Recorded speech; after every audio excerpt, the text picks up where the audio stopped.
So next, let's talk about economics and money. Economics, the economy, is a very, very, very hot topic right now. People are worried. People are concerned. Some are enraged about the policies of the government, about the bailouts. People are getting wrapped up in the bailouts, and people are getting wrapped up in whether or not CEOs should be compensated a certain amount. Whether or not the government should step in, whether or not the government is doing the right thing, whether or not the government is doing the wrong thing, which we know for a fact they are. But people getting wrapped up in this, and it's nonsense. It's really nonsensical. Not unless you can look at it with the proper perspective, and I mean a spiritual perspective. I mean a scriptural perspective. Once you begin to look at it in this regard, and you understand some of the prophecies that are to be found in Revelations, when we definitely see the creation of a one world economic and monetary system in which nobody can buy or sell except they have the mark of the beast. There's this system that does exist, a system of control, economic control of the very livelihoods of mankind, that must be created in order for prophecy to be fulfilled. Understanding that, Jesus makes his stance on material wealth very clear. In Matthew chapter 6, verses 19 through 21, it states, "Lay not up for yourselves treasures upon earth, where moth and rust doth corrupt, and where thieves break through and steal. But lay up for yourselves treasures in heaven, where neither moth nor rust doth corrupt, and where thieves do not break through nor steal. For where your treasure is, there will your heart be also." And also in Matthew chapter 19, verses 20 to 24, the young man saith unto him, "All these things have I kept from my youth. What lack I yet?" Jesus said unto him, "If thou wilt be perfect, go and sell what thou hast, and give to the poor, and thou shalt have treasure in heaven, and come and follow me." Okay. But when the young man heard that saying, he went away sorrowful, for he had great possessions. Then said Jesus unto his disciples, "Verily I say unto you, that a rich man shall hardly enter into the kingdom of heaven.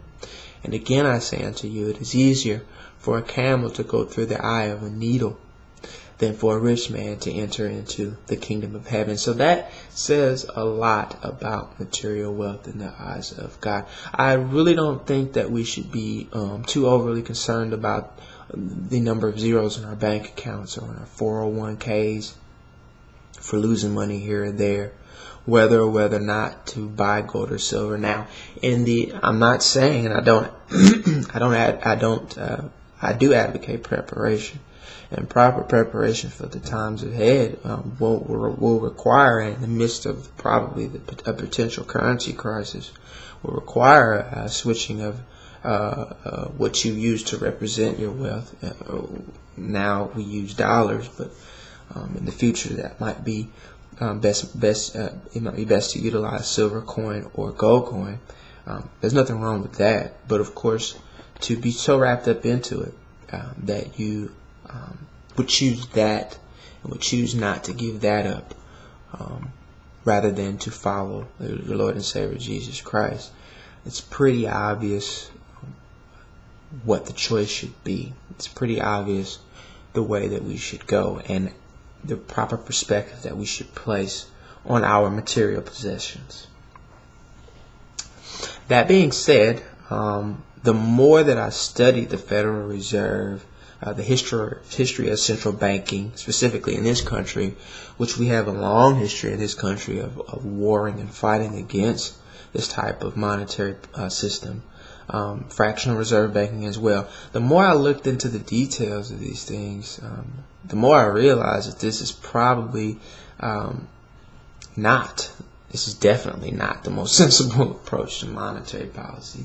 And anybody with a basic understanding of economics realizes that governments it's to the benefit of government to enact this type of system, because it gives them the ability, of course, to grow without bounds, and seeks to power, and it will seek that the government will gain power and control over the population. Period.